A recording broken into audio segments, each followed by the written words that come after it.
Good afternoon to all. So today we will deal regarding the topic of abortion. So today I will give you a brief description regarding the topic of abortion. Abortion. Generally abortion का मतलब क्या समझ आता है? What is abortion? It came from pregnancy. ठीक है? जब हम प्रेग्नेंट होंगे तभी तो अबॉर्शन होता है, तो क्यों ना हमें अबॉर्शन के बारे में पहले से नॉलेज हो, तो हम क्या कर सकते हैं, अबॉर्शन के जो चांसेस है उसको हम क्या कर सकते हैं, मिनिमाइज कर सकते हैं।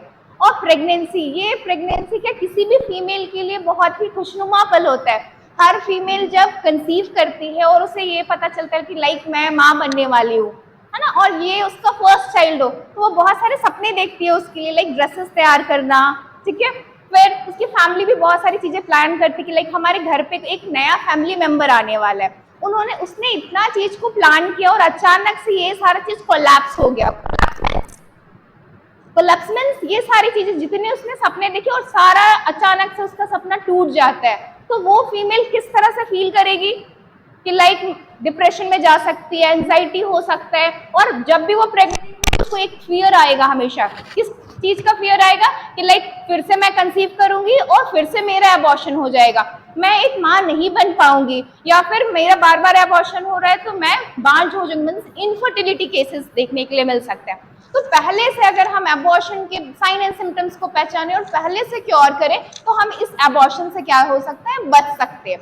तो लेट्स स्टार्ट द टॉपिक।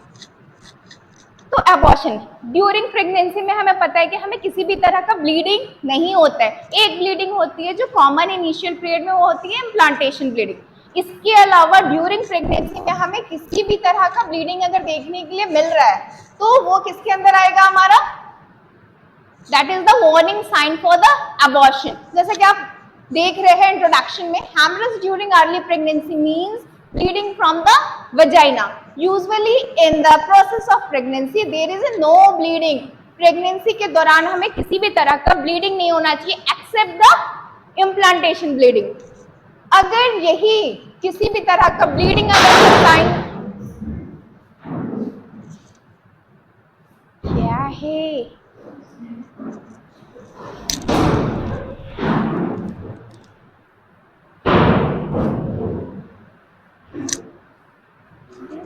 अगर हमें किसी भी तरह का ब्लीडिंग साइंस अगर हमें मिल रहा है और जो पार्टिकल्स हमने कंसीव किया था उसके फ्लैशी मास या फिर हमारा वजाइना से ब्लीड कर रहा है, तो वो क्या उसको हम बोल सकते हैं, मिसकैरेज और अबॉर्शन।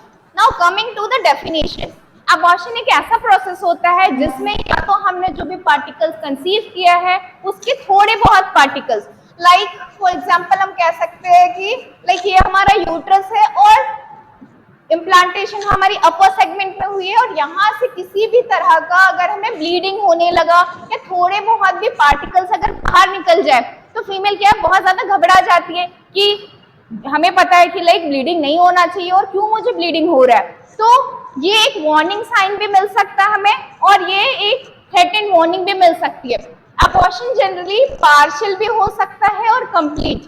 पार्शियल मतलब बोलेंगे कि जो कंसीव पार्टिकल्स, कंसेप्शियस पार्टिकल है उसके थोड़े बहुत मासेस या ब्लीडिंग बाहर आ रही है, और कंप्लीट सेपरेशन मतलब बोलेंगे जो भी कंसेप्शन पार्टिकल्स थे वो पूरी तरह से आउट हो चुके हैं। अब हम फर्दर आगे देखेंगे कि इंसिडेंस क्या होता है। जनरली जो भी अबॉर्शन है हमें फर्स्ट ट्राइमेस्टर में सबसे ज्यादा अबॉर्शन के केसेस मिलते हैं, और इसकी इंसिडेंस रेट देखेंगे तो ये कितना है, हमारा 15%। फर्स्ट ट्राइमेस्टर में क्यों होता है अबॉर्शन, और लास्ट ट्राइमेस्टर में क्यों होता है अबॉर्शन, मिडिल में क्यों नहीं हो रहा है? क्योंकि जनरली कोई भी फीमेल है हमें इनिशियल पीरियड में नहीं पता चलता है। जब हमारी मेंसेस मिस होती है हम नेक्स्ट मंथ का वेट करते हैं कि लाइक हमारा मेंस्ट्रुएशन आए, और नेक्स्ट मंथ अगर हमारा मेंस्ट्रुएशन नहीं आता तब जाते हैं फर्दर हम चेकअप के लिए।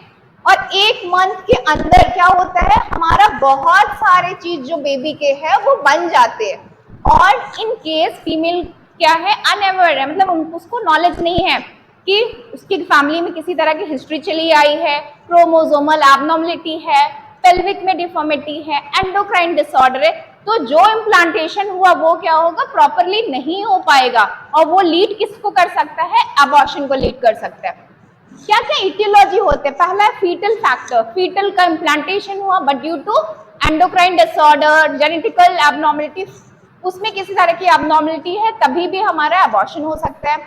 फॉल्टी प्लेजेंटल फॉर्मेशन, जनरली आपको पता है कि जो प्लेजेंटा है वो जनरली कहाँ इम्प्लांटेशन होता है? हमारी अपर सेगमेंट में होता है। गलती से अगर लोअर सेगमेंट में है, ये पार्ट में है, ये पार्ट में है, तो इससे क्या हो सकता है?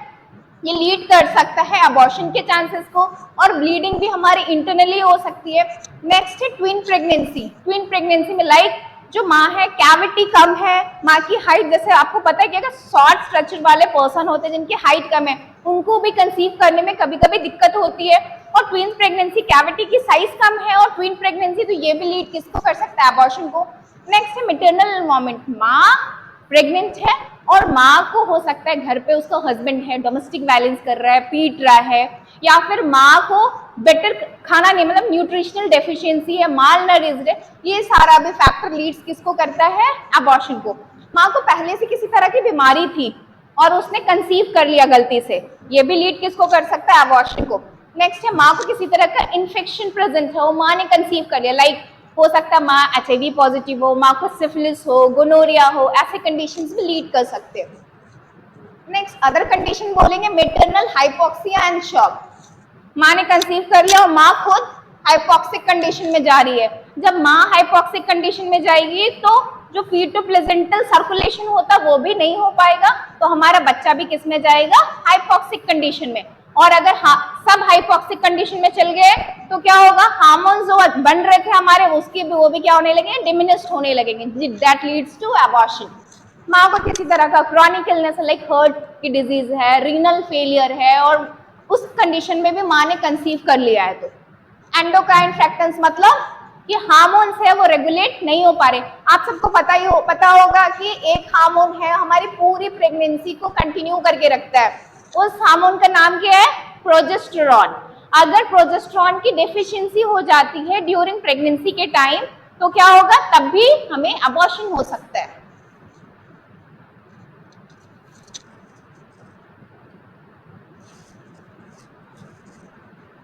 नेक्स्ट, फर्स्ट ट्राइमेस्टर में क्या क्या ऐसे चीजें हमें दिखाई देगी जिसकी वजह से अबॉर्शन हो सकता है? पहले हार्मोनल डेफिशिएंसी, माँ के जो हार्मोन्स है वो प्रॉपरली नहीं बन पा रहे, अगर हार्मोन्स ही नहीं बनेंगे, प्रॉपर रिलीज ही नहीं हो रहे, तो उसकी वजह से भी क्या हो सकता है? अबॉर्शन। नेक्स्ट है माँ को ट्रॉमा मिल रहा है किसी तरह का, पति पीट रहा है, गिर गई थी, कोई एक्सीडेंट हो गया है और उसको पता भी नहीं चला है कुछ कि इंटरनली उसका जो सर्कुलेशन है बेबी का वो हो रहा है या नहीं हो रहा, तो उससे भी क्या हो सकता है? अबॉर्शन। किसी तरह का इन्फेक्शन प्रेजेंट है माँ को। मिड ट्राइमेस्टर में क्या हो सकता है कि जो इम्प्लांटेशन हुआ है प्लेजेंटा का वो लोअर सेगमेंट में, अभी मैंने बताया था आप लोगों को कि जो प्लेजेंटा का इम्प्लांटेशन होता है वो जनरली कहाँ होना चाहिए? अपर सेगमेंट में होना चाहिए, बट वो अगर लोअर सेगमेंट में है उसकी वजह से क्या हो सकता है? प्लेजेंटा प्रीविया वगैरह कंडीशन अराइजेस हो सकती है जो लीड कर सकता है हमारा अबॉर्शन। नेक्स्ट, इससे पहले भी मैंने बताया था लाइक ट्विन प्रेगनेंसी है तो ये भी लीड कर सकता है हमारे अबॉर्शन। अब नेक्स्ट हम देखेंगे कि अबॉर्शन के टाइप्स क्या क्या होते हैं।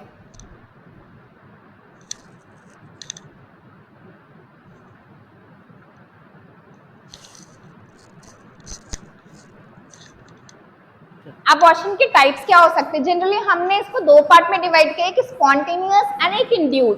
स्पॉन्टेनियस मतलब जो चीजें हमारी बॉडी की एक्टिविटी अपने आप करा रही है, और इंड्यूस मतलब हम उस चीज को इंड्यूस कराएंगे, ठीक है। तो स्पॉन्टेनियस के अंदर हमारे टाइप्स है threatened, inevitable, complete, incomplete, missed and recurrent. And induce के अंदर है हमारा लीगल, इलीगल एंड सेप्टिक। अब हम एक एक करके इन सब के बारे में डिटेल पढ़ेंगे, तो लेट्स स्टार्ट। सबसे पहला है हमारा थ्रेटेंड, जैसे कि नहीं कैंसिल बैक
यही।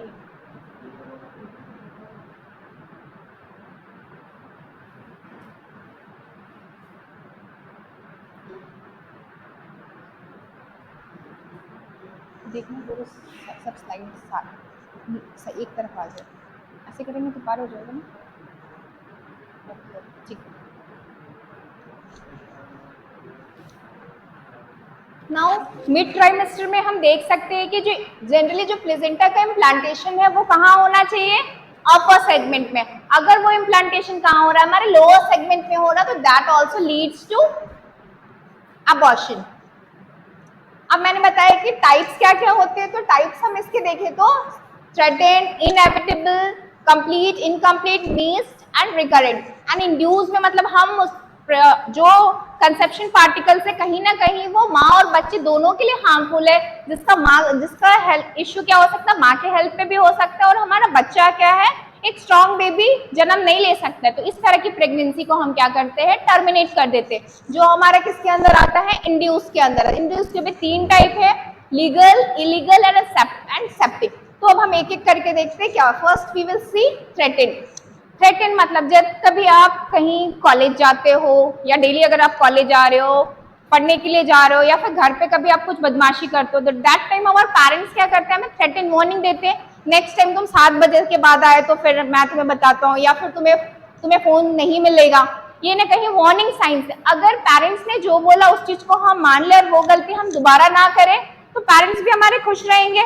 और अगर हम उनकी बातें जो उन्होंने हमें वार्निंग दी और हम उसको ना माने, हो सकता मेरा फोन भी चले जाए, जो वो हमें पॉकेट मनी देती वो भी देना बंद कर दे। तो हमारा थ्रेटन अबॉर्शन मतलब कहीं ना कहीं क्या मिल रहा है, हमें वार्निंग साइंस मिल रही है। वार्निंग साइंस अगर हम पहले ही समझ ले तो हम इस प्रेगनेंसी को क्या कर सकते हैं, कंटिन्यू कर सकते हैं। अगर हम इसकी वार्निंग साइंस को नहीं जान पाए तो इस प्रेगनेंसी को क्या कर सकते हैं, हम कंटिन्यू नहीं कर पाएंगे। So what is threatened abortion? Threatened abortion is a clinical entity where the process of abortion has started but has not progressed to a state from which recovery is impossible. ये इस तरह का abortion होता है जहाँ पे हो सकता है माइनर ब्लीडिंग हुई है, और अगर हम तुरंत डॉक्टर को कांटेक्ट करें और उनके सुपरविजन में रहे तो हम इस प्रेगनेंसी को क्या है, कंटिन्यू कर सकते हैं।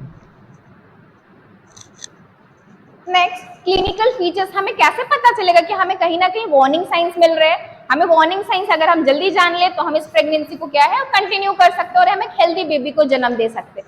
वार्निंग साइंस को अगर हमने नहीं जाना तो क्या होगा, इस प्रेगनेंसी को भी हमें क्या करना होगा, टर्मिनेट करना पड़ेगा। तो वार्निंग साइंस क्या क्या बोलेंगे क्लिनिकल फीचर्स इसके? पहला होगा ब्लीडिंग पर वजाइना। आपके वजाइना से क्या होगा, ब्लीडिंग होगी, आपको पेन होगा in the lower abdomen. Investigation में हम क्या करेंगे, सीबीसी करेंगे, यूरिन सैंपल देखेंगे और टीवीएस एग्जामिनेशन करके हम चेक करेंगे। टीवीएस एग्जामिनेशन हमें इसलिए करना जरूरी है क्योंकि टीवीएस एग्जामिनेशन से क्या पता चलेगा कि जो कंसेप्शन पार्टिकल्स है वो कितने बाहर निकले हैं, हम उस प्रेगनेंसी को कंटिन्यू कर सकते हैं या फिर नहीं कर सकते हैं। नेक्स्ट,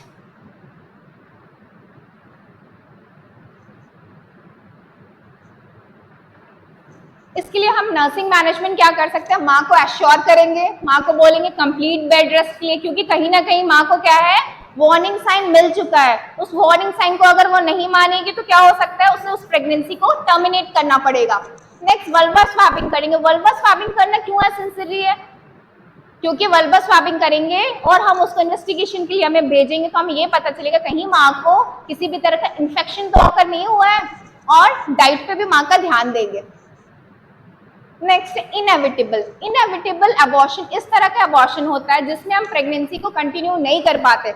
इसमें क्या होता है, प्लेजेंटा अपनी जगह से डिटैच होना स्टार्ट होता है और इसके साथ साथ क्या होता है, सर्विक्स जो है हमारा वो डायलेट होना भी स्टार्ट होता है। फर्स्ट ट्राइमेस्टर में ही अगर आपका सर्विक्स डायलेट होगा और प्लेजेंटा अपनी जगह से डिटैच हो जाएगा तो क्या हम इस प्रेगनेंसी को कंटिन्यू कर पाएंगे? ऑब्वियसली अ बिग नो, क्योंकि अगर इस तरह की प्रेगनेंसी को हम कंटिन्यू करेंगे तो लास्ट ऑप्शन है हमारा टर्मिनेट करना।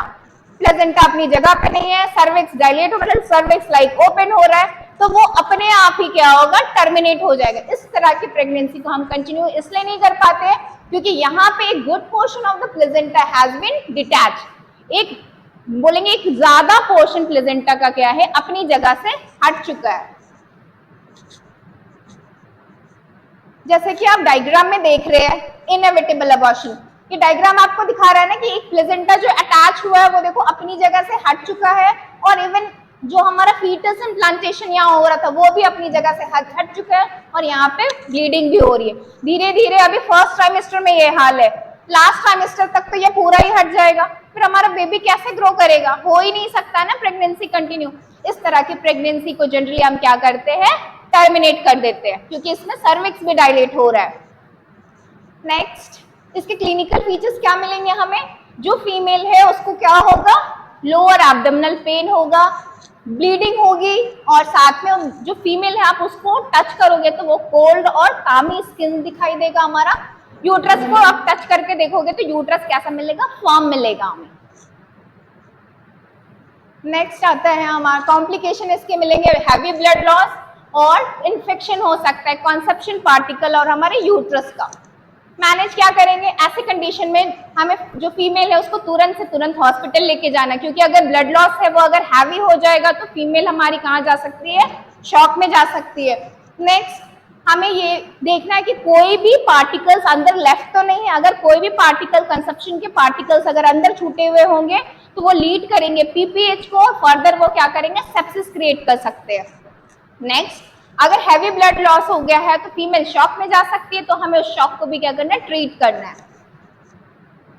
नेक्स्ट, कंप्लीट, ये नाम से ही समझ आ रहा है ना, कंप्लीट है, कोई भी चीज कंप्लीट। कंप्लीट मतलब जो भी फीमेल ने कंसीव किया था उसके पूरे प्रोडक्ट, वो प्लेजेंटा हो या फिर फीटस के पार्ट्स हो, और कोई भी पार्टिकल अंदर है वो पूरी तरह से बाहर निकल गए। अगर आप यूट्राइन कैविटी को टीवीएस एग्जामिनेशन मतलब ट्रांस वेजाइनल अल्ट्रासोनोग्राफी से आप चेक करोगे तो यूट्राइन कैविटी कैसा मिलेगा हमें, पूरा खाली, उसकी कैविटी के अंदर कुछ नहीं होगा। इसलिए नाम से ही समझ के आ रहा है हमारा कि ये अबॉर्शन है वो किस तरह का अबॉर्शन है, कंप्लीट अबॉर्शन।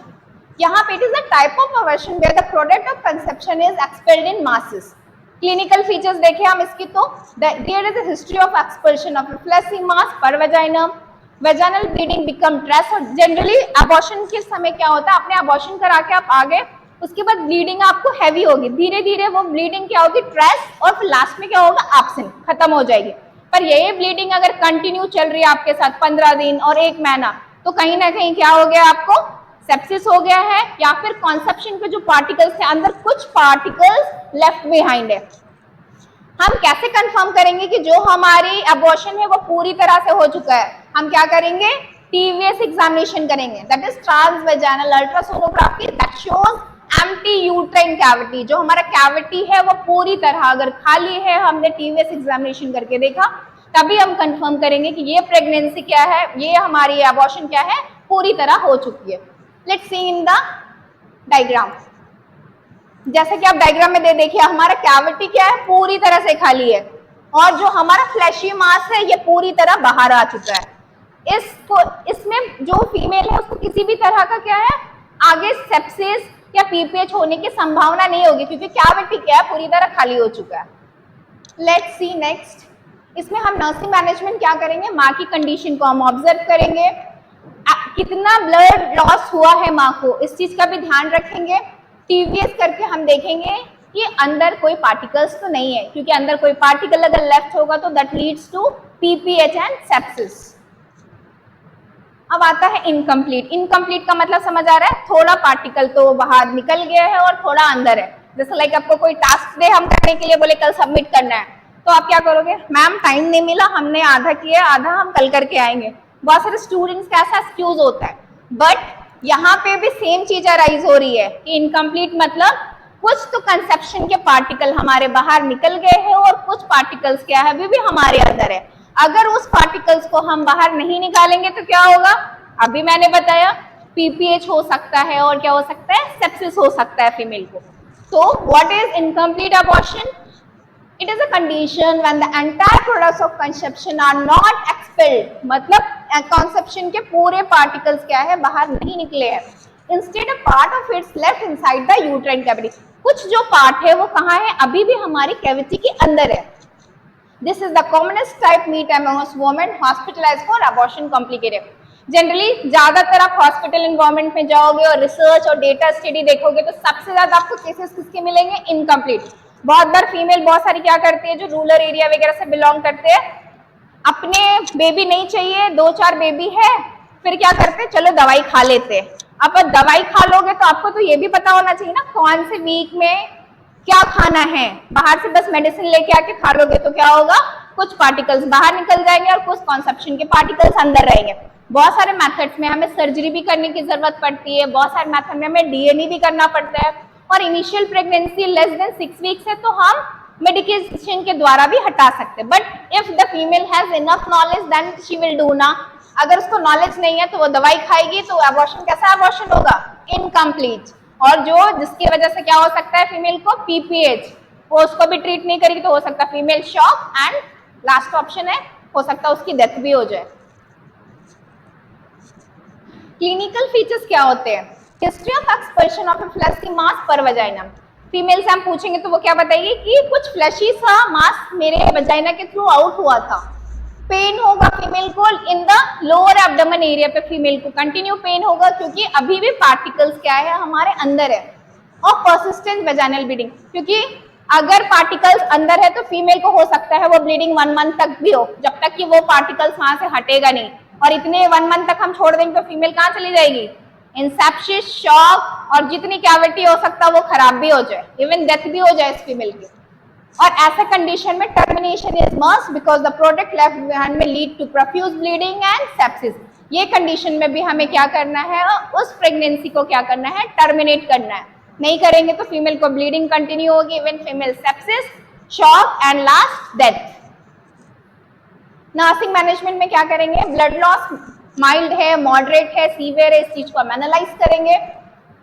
अगर हमें बाद में बहुत लेट में पता चल रहा है, लाइक दवाई ले लिया था आपने, ब्लीडिंग हो गई, 2 हफ्ता के बाद आपको पता चल रहा है कि अभी भी ब्लीडिंग है, तो फिर हम क्या करेंगे, डीएनसी करेंगे to remove the bites of the tissue left behind and remove material is sent for histological examination. दवाई खाया था, कुछ पार्टिकल्स बाहर निकल गए, डॉक्टर के पास गए, डॉक्टर ने चेक किया और देखा अभी भी कुछ पार्टिकल्स अंदर है, तो हम क्या करेंगे, डीएनए करेंगे। डीएनसी में क्या करेंगे, हम जो भी पार्टिकल्स अंदर, अगर कुछ भी पार्टिकल्स अंदर छूट गए हम उसको क्या करेंगे, रिमूव करेंगे। और उस पार्टिकल्स को भी फर्दर हम टेस्ट के लिए भेजेंगे कि कहीं वो कैंसरस तो नहीं हो गया है, क्योंकि पार्टिकल्स इतने दिन से अंदर है, फीमेल को ब्लीडिंग क्या हो रही है, कंटिन्यू हो रही है। जैसे कि आप देख रहे हैं इनकम्प्लीट अबॉर्शन, अभी भी जो पार्ट है प्लेसेंटा के वो अटैच है, पूरी तरह से हटे नहीं है, ब्लीडिंग कंटिन्यू हो रही है, अभी भी जो पार्टिकल्स है वो पूरी तरह आउट नहीं है। और ये अगर हम इनिशियली ट्रीट नहीं करेंगे तो ये फीमेल को क्या होगा, कंटिन्यू होते रहेगा, और छोड़ देंगे तो फीमेल शॉक में जा सकती है, सेप्सिस, उसको भी ट्रीट नहीं किया तो डेथ।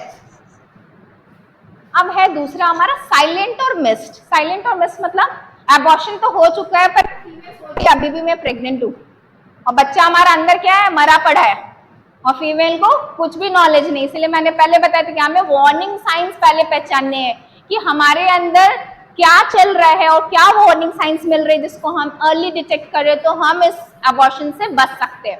साइलेंट और मिस मतलब होता है it is a condition when the foetus is dead and retain inside the uterus. बच्चा मरा हुआ है और कहाँ पे, हमारे यूट्रस में ही है, और मां सोच रही मैं प्रेग्नेंट हूँ। जो सबसे इजी साइन है जिससे आप पहचान सकते हो कि ये साइलेंट और मिस्ड है, अगर बेबी हमारा IUD means intra uterine death हो चुका है तो आपके जो वजाइना से ब्लीडिंग आएगी उसका कलर क्या होगा, ब्राउन कलर। ठीक है, अगर ब्राउन कलर का ब्लीडिंग आ रहा है तो ये इंडिकेट करता है कि जो बेबी है वो क्या है, हमारा अंदर मर चुका है। Next, subsidence of pregnancy symptoms. जो प्रेगनेंसी के सिम्टम्स हो रहे थे अब वो क्या करेंगे, धीरे धीरे कम होने लगेंगे। का मतलब एससीजी का लेवल लो हो जाएगा क्योंकि बेबी तो ऑलरेडी नहीं है। प्लेसेंटा अपनी सर्कुलेशन कर रहा था, वो भी सर्कुलेशन क्या है, बंद हो गया है। तो प्रेगनेंसी के जितने भी सिम्टम्स है वो क्या होंगे, सबसाइड हो जाएंगे। और सीजेशन ऑफ यूट्राइन ग्रोथ, अब आईयूडी हो गया, बेबी तो अंदर मर चुका है, तो हमारा यूट्रस जिस है क्या वो अपनी साइज में बड़ा होने लगेगा, ऑब्वियसली नहीं होगा। Then cessation of uterine growth, uterus भी है ग्रो करना अब बंद कर देगा। नर्सिंग मैनेजमेंट देखो, अब मैंने बताया था ना कि हर वीक के मैनेजमेंट अलग अलग होते हैं। जैसे फर्स्ट है हमारा uterus less than 12 week, 12 week से पहले अगर आपको ऐसे कंडीशन अराइज हो रहे तो हम क्या करेंगे, वजाइनल इवैक्यूएशन करेंगे। तुरंत। और क्या करेंगे हम, डीएनसी करेंगे अंडर जीएन। अगर ये चीज हमें पता चल रहा है 12 वीक के बाद की प्रेगनेंसी में हमें ऐसा मिल रहा है साइलेंट और मिस, तब हम क्या करेंगे, फीमेल को 10 एंड 20 यूनिट्स ऑफ ऑक्सीटोसिन देंगे, जिसको हम 5% डेक्स्ट्रोस या एरिस के साथ हम मिक्स करेंगे। और कैसे देंगे, 30 ड्रॉप्स पर minute. Use the above method with precaution. कोई भी मेथड अगर हम यूज कर रहे हैं तो उसको किस चीज के साथ यूज करना है, विद प्रिकॉशंस। अब आता है हमारा सेप्टिक। सेप्टिक अबॉर्शन मतलब होता है any abortion associated with clinical evidence of infection. कोई प्रेगनेंसी तो है, आपको पहले से पेल्विक इन्फेक्शन था, गोनोरिया था, सिफिलिस था, समथिंग था, और आपने कंसीव कर लिया, या आफ्टर प्रेगनेंसी के बाद कुछ ऐसा यूटीआई हो गया, आपने ट्रीट नहीं किया और जिसकी वजह से इन्फेक्शन हो गया, तो that leads to septic abortion. ऐसे केसेस हमें 10% केसेस ऐसे हमें सेप्टिक अबॉर्शन के देखने के लिए मिलते हैं। जैसे आप ये देख रहे डायग्राम में, दिस इज सेप्टिक अबॉर्शन। बच्चा तो है पर देखिए ब्राउनिश डिस्चार्ज भी आ रहा है, ठीक है, अंदर हो सकता है इन्फ्लेमेशन हो गया हो, छोड़ देंगे हम तो कैंसर भी हो जाएगा। और वो ये सिर्फ एक ही एरिया में एंटायर नहीं रहता, ये फैलता है। लाइक जिसकी अभी मैं बताऊंगी कि इसकी ग्रेडिंग होती है, लाइक ग्रेड 1, ग्रेड 2, ग्रेड 3, क्या क्या होता है उन चीजों में। कॉजेस क्या हो सकता है, क्यों होता है सेप्टिक अबॉर्शन, किसी भी माइक्रो ऑर्गेनिजम्स की वजह से हो सकता है, स्ट्रेप्टोकोकाई हो सकता है, क्लोस्ट्रिडियम वेल्ची हो सकता है, टेटनस बेसिली हो सकता है, ई कोलाई, या फिर स्यूडोमोनास की वजह से हो सकता है।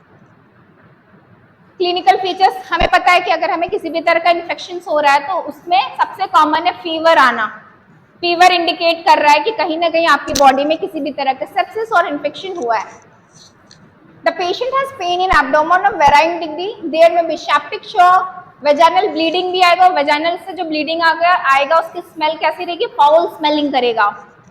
Products of conception may or not be expelled. ऐसा कंडीशन में ये भी हो सकता है कि अंदर तो सेप्सिस हुआ है, मुझे पता नहीं है, और अंदर वो चीज क्या और खराब हो रहा है, और जो पार्टिकल्स है वो बाहर निकले भी है कुछ और बाहर नहीं भी निकले।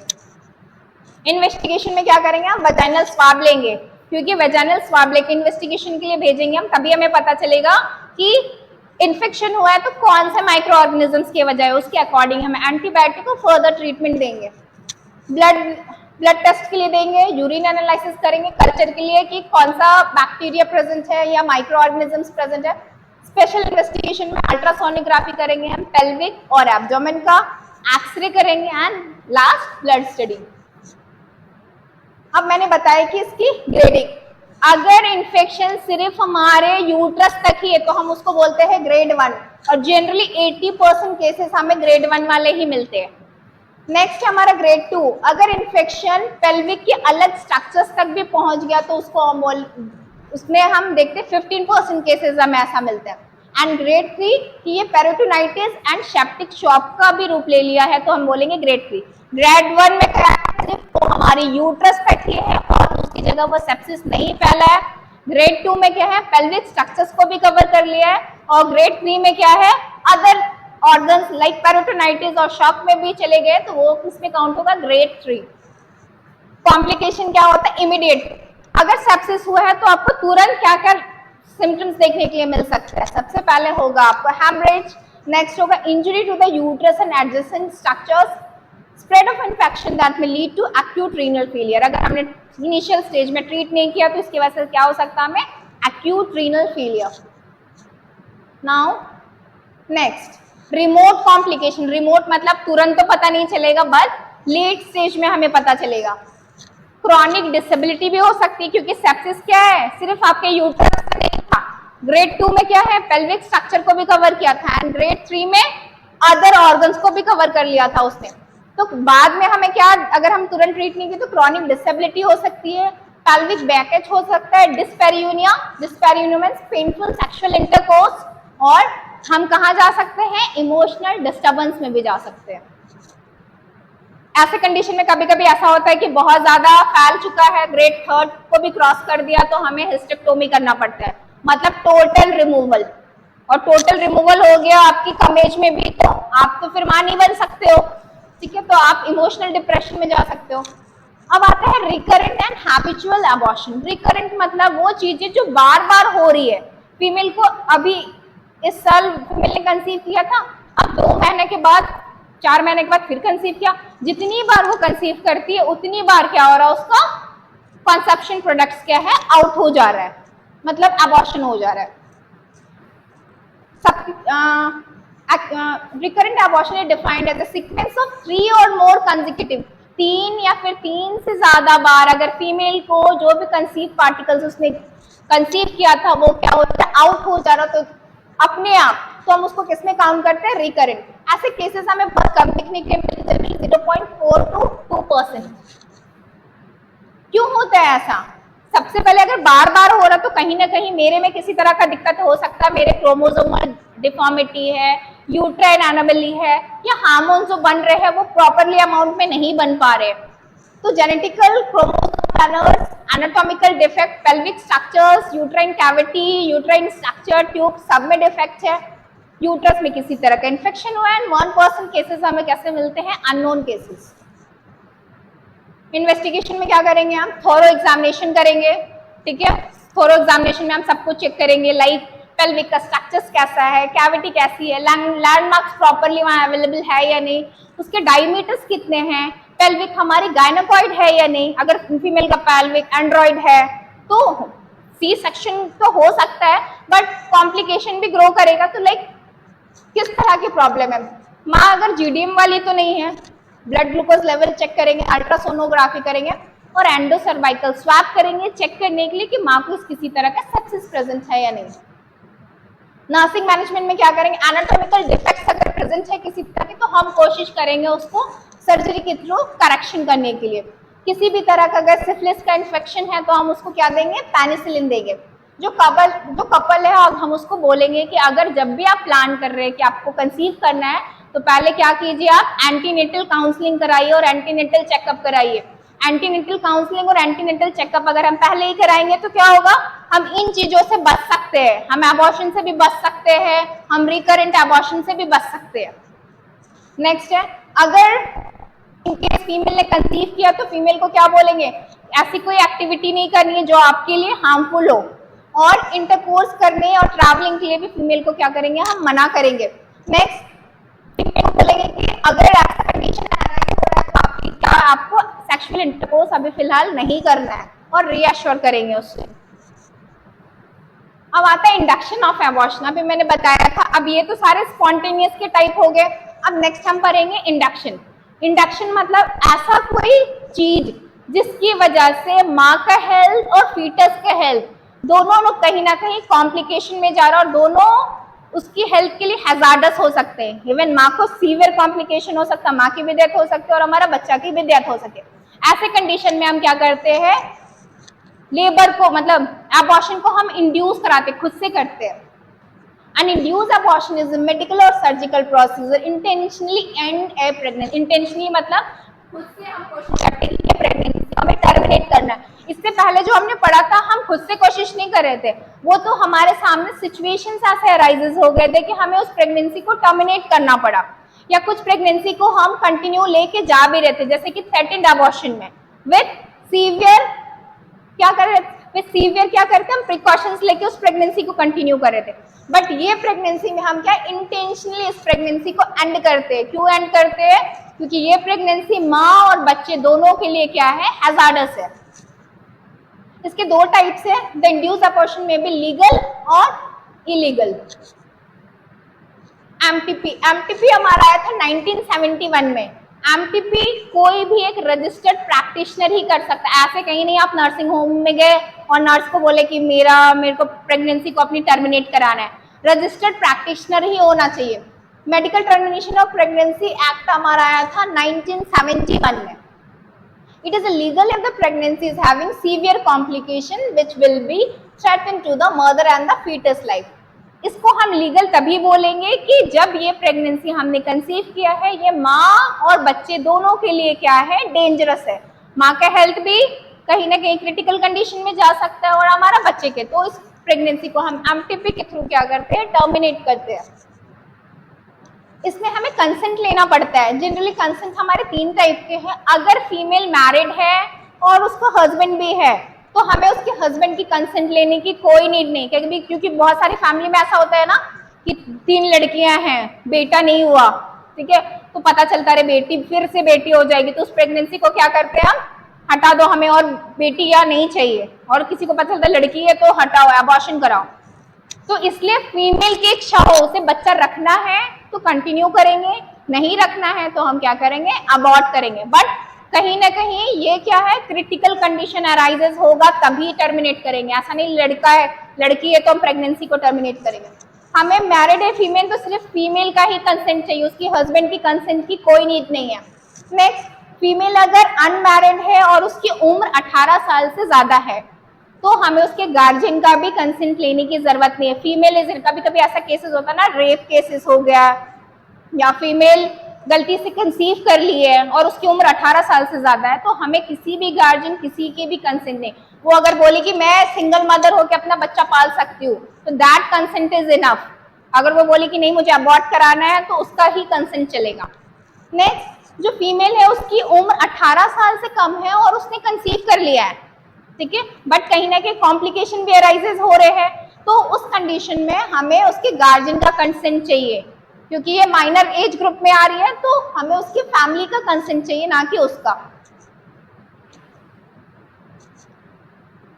नेक्स्ट, इंडिकेशन, किस किस कंडीशन में हम एमटीपी कर सकते हैं to save the life of the mother. माँ का जान को बचाने के लिए भी कभी कभी हमें एमटीपी करना पड़ता है। नेक्स्ट है, अगर माँ को किसी तरह का क्रॉनिक इलनेस लाइक कैंसर, माँ साइकेट्रिक इलनेस है, या सोशल इंडिकेशंस कुछ ऐसे मिल रहे जिस कंडीशन में हमें क्या करना पड़ता है, एमटीपी कराना पड़ता है।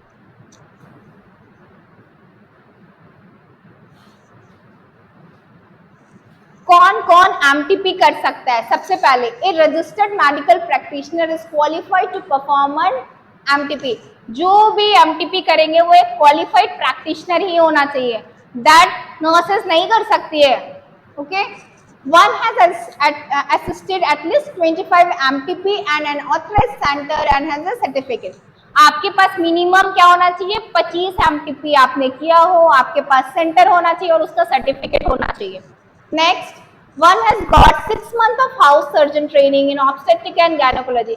आपके पास 6 महीना का ट्रेनिंग सर्टिफिकेट भी होना चाहिए, तभी आप एमटीपी क्लिनिक खोल सकते हो या फिर किसी का एमटीपी कर सकते हो। Next, one has got diploma और degree in obstetric and gynaecology, और क्या है, आपके पास डिप्लोमा डिग्री भी अगर हो तब भी आप एमटीपी करा सकते हो। Termination can only be perform in hospital establish और मेंटेन बाय द गवर्नमेंट और places approved by the government. Pregnancy can only be terminated on the written consent of the one. उस प्रेगनेंसी को हम तभी terminate करेंगे जब female हमें consent लिख के देगी, इसका पति, सास, ससुर, हमें किसी की जरूरत नहीं है। बट फीमेल की उम्र अगर 18 साल से कम है तो उसके गार्जियन की कंसेंट की नीड है, नहीं तो हमें किसी की नीड नहीं है। और इन बातों का ध्यान रखना, ऐसा नहीं कि कोई भी सेंटर खुला है और जो वहां पे टर्मिनेट कर रहे हैं तो वहां पे नहीं जाना है, ठीक है। नेक्स्ट, अगर आपका अबॉर्शन हुआ है तो कुछ बातों का हमें ध्यान रख, किसी भी तरह का स्पॉन्टेनियस हो, थ्रेटेंड हो, इंड्यूस्ड हो, कोई भी आप अबॉर्शन करा के आए तो कुछ बातों का हमें ध्यान रखना चाहिए। सबसे पहला, most women experience light bleeding for a few days और फ्यू वीक्स। ये कॉमन है जो हर फीमेल में हमें देखने के लिए मिलता है। Take a pregnancy test after 3 weeks to make sure abortion was successful. बहुत बार ऐसा भी देखने के लिए मिलता है कि अबॉर्शन तो आप करा के आ चुके हो, बट आप यूरिन टेस्ट या ब्लड टेस्ट करके एससीजी का लेवल देखोगे तो तुरंत वो कम नहीं होता, धीरे धीरे टाइम लगता है। तो उस चीज को कंफर्म करने के लिए 3 हफ्ते के बाद आपको टेस्ट कराना है और देखना है कि जो भी सिम्टम्स थे या हार्मोन जो भी बन रहे थे वो क्या है, कम हो रहे हैं या फिर नहीं हो रहे। नेक्स्ट है, do not put anything into your vagina for at least 2 days. अपने वजाइना में बाहर का मतलब कोई भी या कॉन्ट्रासेप्शन यूज करना, कुछ भी इंसर्ट नहीं करना है। When you decide to have sexual intercourse again, use contraception to prevent pregnancy। अगर आपको इंटरकोर्स करना भी है तो कॉन्ट्रासेप्शन का ही यूज करें, क्योंकि कॉन्ट्रासेप्शन क्या फर्दर आपकी प्रेगनेंसी को भी फिलहाल प्रिवेंट करेगा और आपको इन्फेक्शन से भी बचाएगा। नेक्स्ट, सेक्सुअल इंटरकोर्स नहीं करना है, बेड रेस्ट लेना है अबॉर्शन के तुरंत बाद, घर का बना हुआ खाना खाना है और बाहर से कोई भी दवाइयाँ नहीं लेनी है, जब ओनली आप डॉक्टर प्रिस्क्रिप्शन के अकॉर्डिंग ही मेडिकेशंस लोगे। टेक अ होम मैसेज है, कुछ मिथ्स है और कुछ फैक्ट्स हैं। जनरली लोग सोचते हैं कि बार बार मेरा अबॉर्शन हो जा रहा है तो मैं इनफर्टाइल हूँ, मैं बांझ हूँ, मैं माँ नहीं बन सकती, बट ऐसा कुछ भी नहीं है। आफ्टर सर्जिकल और medical abortion your fertility returns after 10 days।